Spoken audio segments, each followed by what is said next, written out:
आज धीरे धीरे हम समापन की ओर बढ़ रहे हैं। 1 घंटे की संगत होगी, फिर उत्सव होगा। पिछले 5 दिन से आपने बहुत ही बढ़िया सहयोग दिया, भजन सुमिरन किया।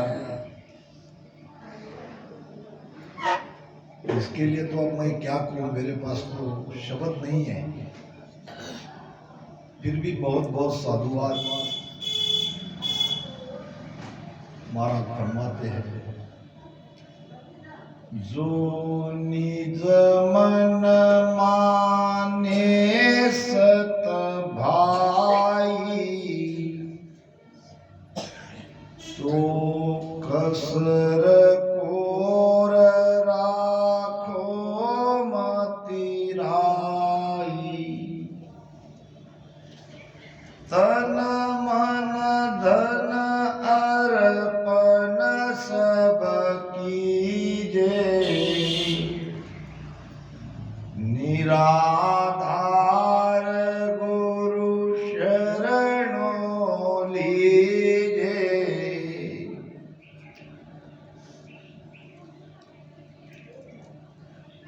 पिछले 5 दिन में आपने सतगुरु सुखराम जी महाराज की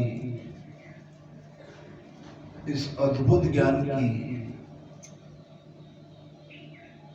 महाराज के वचनों को समझने का प्रयास किया। यही की बात करते हैं, जो निज मन मानो सत भाई। अगर आपके निजमन ने इस ज्ञान को सत माना, अपने हृदय में टटोल कर देखो।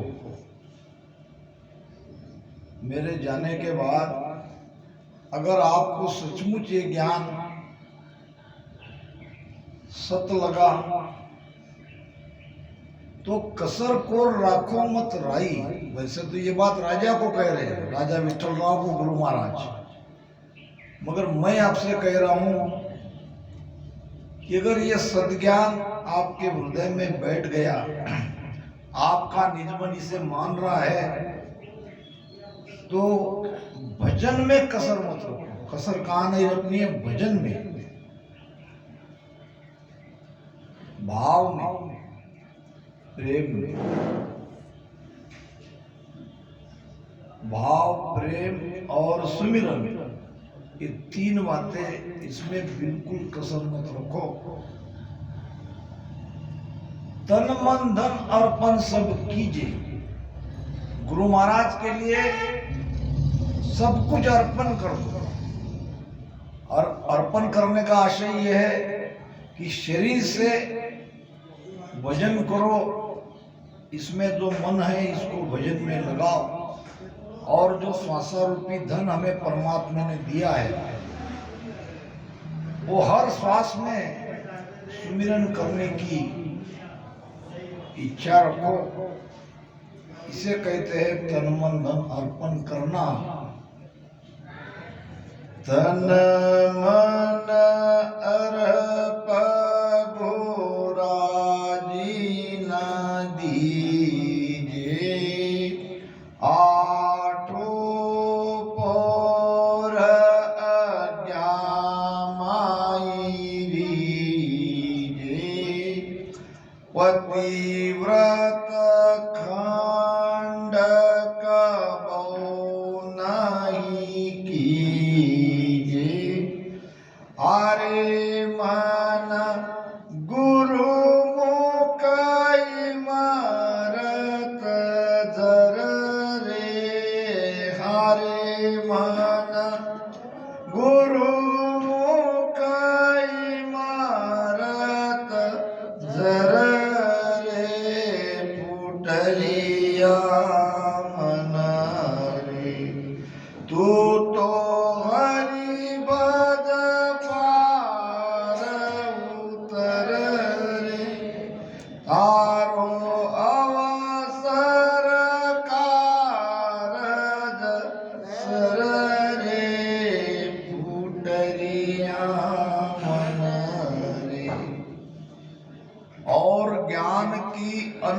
उपाय और तत्व ज्ञान की एक ही भाई। समझो इस बात को। बाकी भक्ति के कई उपाय हो सकते हैं, वहां आप जो कुछ भी मांगते हो वो कुछ चढ़ाने से, कुछ देने से हो सकता है आपकी मनोकामना पूरी हो, मगर ये मांगने से नहीं मिलेगा। यहां तो समर्पण चाहिए। अगर कुछ चाहिए तो समर्पित हो जाओ गुरु महाराज। इस गुरु ज्ञान को अपने हृदय में धारण करके ऐसा जीवन व्यापन करो। यह ब्रह्म ज्ञान है, ये सत्स्वरूप का ज्ञान है। इसका यही उपाय है कि आपको सुमिरन करना पड़ेगा, बाकी कोई उपाय नहीं है। अगर रहता तो गुरु महाराज बताते, जो निज मन मानो सत भाई। आपके निज मन ने इस ज्ञान को सच माना है, पूछना पड़ेगा अपने आप को। अगर जवाब हाँ मिल रहा है तो कसर को राखो मत रही, कोई कसर मत रखो भजन में। तन मन धन अर्पण सब कीजिए और निराधार गुरु शरण लीजिए। सबका आधार छोड़ के एक ही सदगुरु का आधार धारण करके, उनकी शरणागति धारण करके भजन सुमिरन में लगे रहो। समय बहुत कम है, क्या पता मौत कब आ जाए, इसलिए कम से कम सत्संग नेचर कुदरत कला तो जगा लो, जिससे दोबारा आपको मनुष्य शरीर मिले।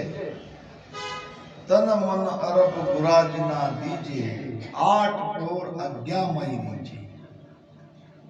आज्ञा में रहने का मतलब इसी का चिंतन करते रहना। भजन तो करना ही करना है, मगर चिंतन भी इसी का करते रहना है। और यही है हमारा पतिव्रता का अंग। इस पतिव्रता के अंग को खंडन कभी मत होने देना। फिर देखो भजन में आपको कितना आनंद आता है, अमृत की बरसात होती है। मोसर चूकन जानो भाई, जो तत समझ धसी उरमाई। यूं संता आगे विध कीवी, सोई तुम करो मोखवाली। कहीं कोई कंफ्यूजन नहीं है, सीधा सीधा ज्ञान है, डंके की चोट पे कहा है। मोसर चूकना जानो भाई, ये भाई ये अवसर नहीं चूकना चाहिए। कल तक जो हुआ उसे छोड़ दो। संसार को मन से हटा दो। अगर ये मन से नहीं हटाओगे तो वो मन सुमिरन में नहीं लगेगा। एक सुनार था, 80-85 साल की उम्र हो गई थी, और आजकल वो बीमार रहता था और खटिया पकड़ ली। एक कोई बोझ था उसके मन पे, कोई चिंता उसे बार बार सता रही थी कि व्यवहार में, कारोबार में तो कम ज्यादा होता ही है। वो कल आया था एक अपने रामसनी, अब उसने कहा महाराज जी पिछले 2-3 साल से मैं भजन सुमिरन नहीं कर। क्यों? कि कुछ कारोबार में उतार चढ़ाव हो गया, कुछ कौटुंबिक समस्या, पारिवारिक समस्या। अरे भाई ये तो चलता ही रहता है, किसके पीछे नहीं है समस्या। क्या तुम इन समस्याओं में अटक के भजन छोड़ दोगे? नहीं, मेरा मन नहीं लगा। हाँ, ये बात है, मन तो लगता नहीं, मगर लगाना पड़ता है। हरिजन सूरा भीड़ पड़ा लियो दूनी में। संकट किसके जीवन में नहीं आते हैं? वो तो सब हमारे कर्म के कारण हमें मिलता है। इसको स्वीकार करो और मन को विचलित मत होने दो। अब ये बूढ़े सुनार ने किया क्या था? बहुत पुरानी कथा है। उस समय सोना था 80 रुपए तोला। कितना? 80 रुपए तोला। अब मार्केट में पैसा था उसके पास, और सोना ऐसा है कि वो उसका भाव बढ़ता ही है, और कभी भी उसके पैसे है ही, क्योंकि वो तो कोई नुकसान वाली वस्तु है नहीं। मार्केट में जितना सोना ले सकते थे उतना ले लिया।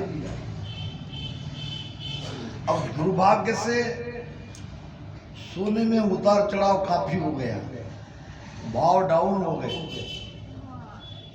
काफी पूंजी उसमें अटक गई, और उसी समय वो बीमार पड़ गए। बीमारी में उसे यही चिंता खाई जा रही थी कि अब क्या होगा, इतना सारा पैसा मैंने सोना खरीद के लिया है, अगर इसका भाव नहीं बढ़े, कम से कम बराबरी भी नहीं हुई, तो मैं क्या करूं? मनी मन वो चिंताग्रस्त था। एक दिन ज्यादा तबीयत हो गई, बुखार भी था। लड़कों ने डॉक्टर को बुलाया। डॉक्टर ने जांच किया, वो स्टेथोस्कोप लगाया, और ऐसे कहते कहते बच्चों को कहा 108 है। क्या कहा? यानी बुखार 108 है। अब ये बूढ़े सोनार ने सुन लिया, वो चिल्लाने लगा, बेच दो बेच दो बेच दो, मैंने 80 में लिया है, मैंने 80 में लिया है। क्या कहा? सारी चिंता उसी में, चिंतन उसी का। डॉक्टर कह रहा है बुखार की बात, और ये कह रहा है कि सोने का भाव 108 हो गया। वो लड़के को कह रहा है कि बेच दो बेच दो, काफी मुनाफा मिलेगा, मैंने तो 80 में ही लिया है। अगर ऐसा चिंतन हमारा रहा तो दुबद्या में दोनों गई माया मिले न राम, ये भी चला जाएगा, वो भी चला जाएगा। जो मौका मिला है वो मौका भी निकल जाएगा। इसलिए संसार का चिंतन छोड़ दो। वैसे भी संसार में किस लिए रहना है? हमारे ज्ञान प्रकाश जी ने बहुत बढ़िया बात बताई थी कल। संसार में इसलिए रहना है कि संसार कितना झूठा है इसका अनुभव करना है। उसी के लिए तो संसार में रहना है। क्या संसार में कोई सुख है? संसार कितना दुखदाई है, ये स्वयं अनुभव से रहने के लिए संसार में रहना है, और उसको समझ लेना है। अब समझ लिया हमने, अब इधर लगाओ मन को। मोसर चूक न जानो भाई, और जो तत्व समझ धसी उर्माई। आपके हृदय में ये तत्व, ये ब्रह्म ज्ञान, ये सस्वरूप का ज्ञान अगर आपने धारण कर लिया है हृदय से, तो आप समय मत गवाओ। अब बिल्कुल भजन करो, रात दिन भजन में ही आपका चित्त लगे रहना चाहिए। भजन करो इसका मतलब बैठ के एक आसन पे रात दिन वहीं बैठे रहो, ऐसा नहीं है।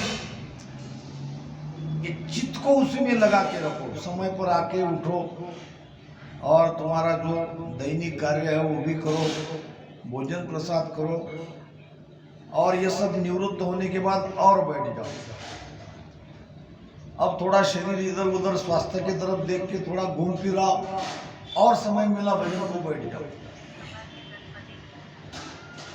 कुछ वाणी जी है गुरु महाराज की, वो भी पढ़ो,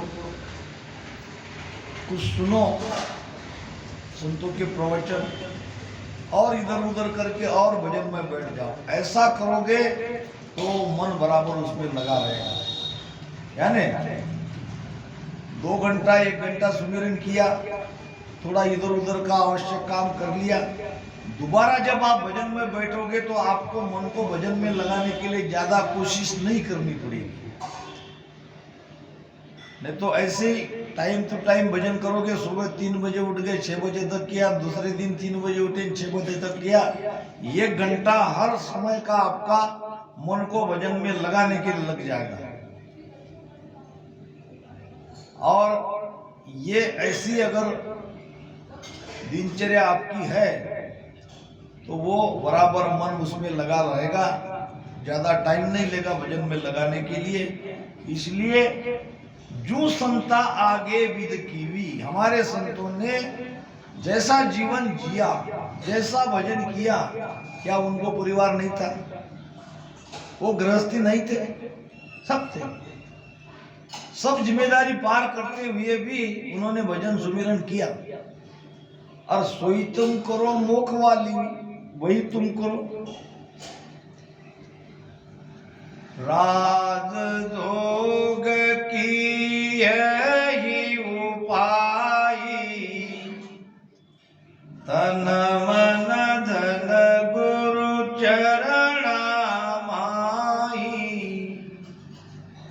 मेल्या तकात सुजाण्या, सब बैराग त्याग मत ठाण्यो। महाराज फरमाते हैं ये हमारा राजयोग है। राजयोग की भक्ति हम कर रहे हैं। राजयोग किसे कहते हैं? जिसमें मन को भजन में लगाना पड़ता है। एक है हठ योग, एक है पवन योग, एक है अष्टांग योग, एक है सांख्य योग, एक है राजयोग। अब थोड़ा थोड़ा इनका अंतर क्या है, भेद क्या है, ये समझ लेंगे। अष्टांग योग, अष्टांग योग में श्वासा को ऊपर ब्रह्मांड में चढ़ाते हैं। बाएं पैर की एड़ी को, गुदा को बंद करके सीधा पैर ब्रह्म स्थान पे रख के दोनों अंगूठे दोनों कान में डालते हैं ऐसा, और चारों अंगुलियां आंख पे रख के बंद करते हैं। दोनों होठ से मुख बंद कर लेते हैं और रसना सो श्वासा ब्रह्मांड में चढ़ाते हैं। और ये अगर किसी अनुभवी संत के सानिध्य में नहीं किया तो जान भी जा सकता है। यह है अष्टांग योग। अष्टांग योग का एक दूसरा भाग है यम, नियम, आसन, प्राणायाम, प्रत्याहार, धारणा, ध्यान, समाधि। 8 अंग से योग करते हैं। योग का अर्थ है जुड़ना, यानी किसी तरह से आत्मा परमात्मा में जुड़ जाए, ये सुरती परमात्मा में लग जाए, इसको कहते हैं योग। और ये योग के प्रकार मैं आपको बता रहा हूँ। पवन योग, श्वासा को पूरब से ऊपर चढ़ाते हैं। मूलाधार, स्वादिष्ठान, मणिपुर और तुम्हारा ये अनाहत, विशुद्ध, आज्ञा, ऐसे चक्रों से ऊपर श्वासा को चढ़ाते हैं। पवन योग की क्रिया करते हैं। हठ योग, जिसमें जोर जबरदस्ती से मन को ऊपर ब्रह्मांड में पवन के साथ ले आते हैं। मन की परवाह नहीं करते हठ योगी, वो अपनी क्रिया करते हैं, श्वासा को ऊपर ब्रह्मांड में चढ़ाते हैं, और जहाँ श्वासा है वहाँ मन को जाना पड़ता है। ये प्राण, पवन और मन तीनों इकट्ठे रहते हैं, अलग अलग नहीं रह सकते। हमारी श्वास अलग है, वहीं आपका मन रहेगा, वहीं हमारा प्राण रहेगा।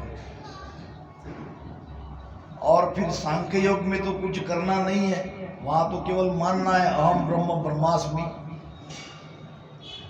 फिर आता है राजयोग, जो हमारा योग है। और राजयोग में मन को भजन में लगाना पड़ता है। मन लगता नहीं है, लगते लगते लगता है, मगर हमारी कोशिश रहती है।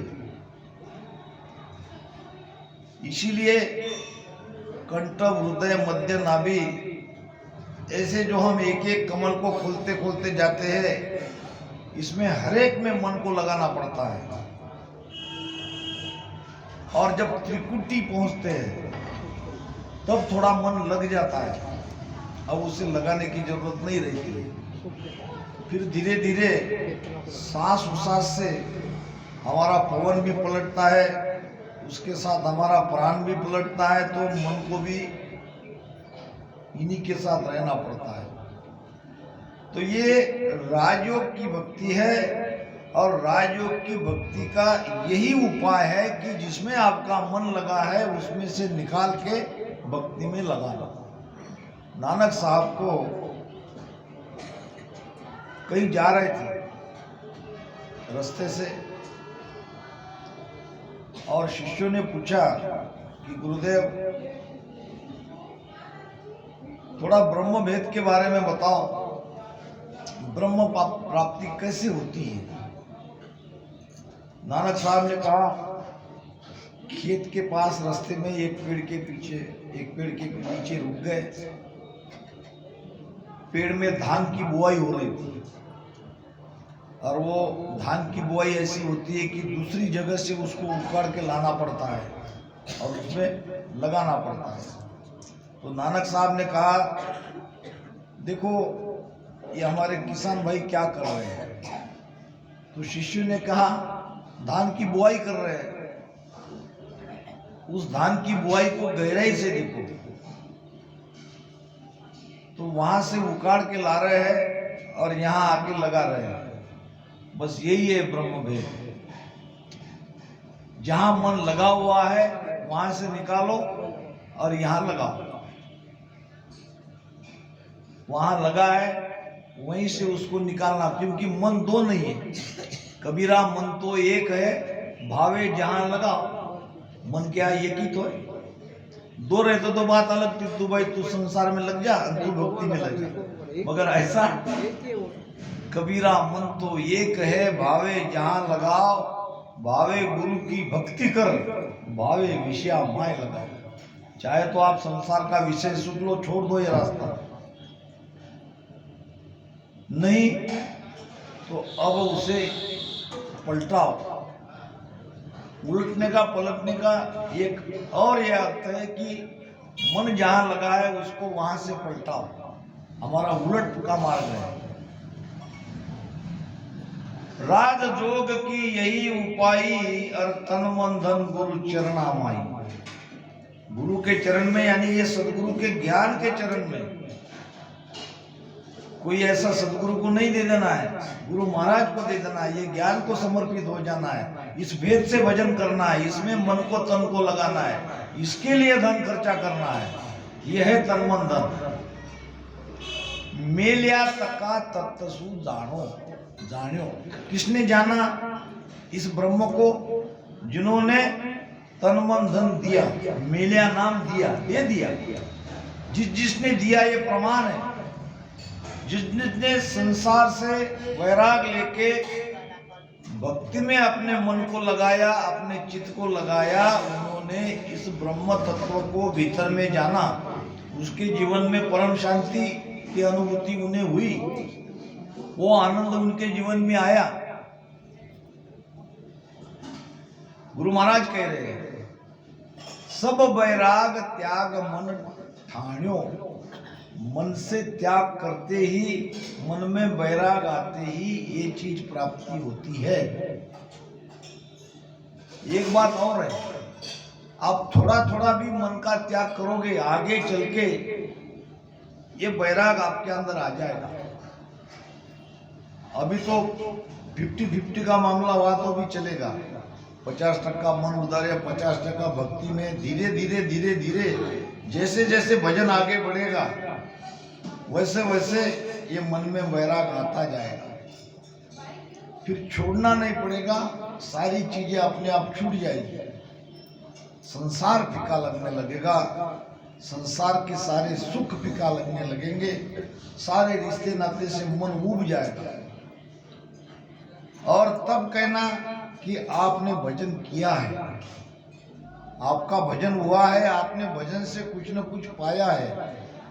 अगर ये परिवर्तन हमारे जीवन में नहीं आता है, भजन करते भक्ति करते हुए भी जैसे संसार हाय हाय कर रहे हैं, वैसा हमारा रामश्री भी हाय हाय हाय हाय करेगा तो क्या लाभ उसको? भक्ति करने का क्या फायदा? औचित्य क्या? हमारे जीवन में परम शांति की अनुभूति आनी ही चाहिए, आती ही है। अगर इस तरह से आप धारण करके समझ के भक्ति करते हो तो हम एक तरफ देखते हैं,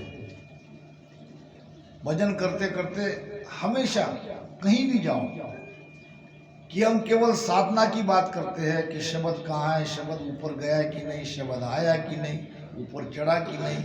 ये तो आप करोगे तो होगा, मगर जहाँ जहाँ शब्द हमारा एक एक स्थान को पार कर गया, वैसे वैसे हमारे इधर जीवन में परिवर्तन होता है। ये भी आपको देखना पड़ेगा कि क्या छूटा हमसे। जहां जहां हम अटके थे, भगवान गौतम बुद्ध को जब उन्होंने 12 वर्ष की साधना की तो आए, लोगों में तो आना ही पड़ेगा, क्योंकि मैंने कल या परसों कहा था, अगर किसी को आनंद आता है तो वो आनंद बांटे बिना उसे चैन नहीं पड़ता, आनंद उसे बांटना ही पड़ता है। राजा थे, रानी को, बेटे को, सुख संपत्ति को, राजपाट को त्याग के जंगल में चले गए। 6 और 6 12 वर्ष की साधना करी। साधना करने के बाद लोगों ने पूछा कि आप राजा थे और सब छोड़ के वन चले गए, साधना करी। स्वाभाविक प्रश्न था लोगों का, आपने क्या पाया? क्या पूछा? आपने क्या पाया? भगवान गौतम बुद्ध ने गजब का उत्तर दिया। उन्होंने कहा, मैंने पाया तो कुछ नहीं, मगर जो मेरे पास था वो भी चला गया। पाया तो? अब लोग आश्चर्य में पड़ गए, ये क्या कह रहे हैं? 12 साल इतना त्याग सब कुछ करने के बाद ये तो कह रहे कि मैंने पाया कुछ भी नहीं, जो मेरे पास था वो भी चला गया। अब कुछ समझदार लोग थे, खड़े रहे, महाराज हम समझे नहीं। फिर कहा कि मेरे पास काम था, क्रोध था, लोभ था, मोह था, अहंकार था, ये जो मेरे पास था ये सब चला गया। अब ये चला गया तो आप तो ब्रह्म ही तो बन गए। आपके साथ जो ये था, जिसके कारण आप दुख में थे, भजन करते करते ये जाने चाहिए, सब कुछ खोने का मतलब ही सब कुछ पाना है। विषयों की पकड़ ढीली हो गई, आप इधर आनंद को उपलब्ध हो गए। तो भजन करते करते एक चीज का भी ख्याल रखना कि हम और जगत के जैसे ही मोह माया में अटके हैं या थोड़ा इसमें कम हुआ है। अगर कम हुआ है, अगर उतना मोह नहीं है, उतना माया से लगाव नहीं है, पहले जितना क्रोधित होते थे उतना क्रोध हम में नहीं है, तो समझ ला आपका भजन बराबर हो रहा है, चाहे आपको शब्द की अनुभूति हो रही हो या नहीं हो रही हो, क्योंकि ये शब्द का पराक्रम ही है। मन को बस में करने का मतलब वहां से मन को हटा देता है ये नियंचक। तो महाराज कह रहे हैं, मेल्या का तत्व सु जान्यो, जिन्होंने तन मन धन अर्पित किया, उन्होंने इस तत्व को, इस ब्रह्म को, इस सस्वरूप आनंद पद को घट में जाना। सब वैराग त्याग मत ठानो, इस प्रकार से ये ज्ञान वैराग आ जाता है। महाराज ने कहा है, केवल ज्ञान वैराग है, माया सुबारे केवल ज्ञान बैरागी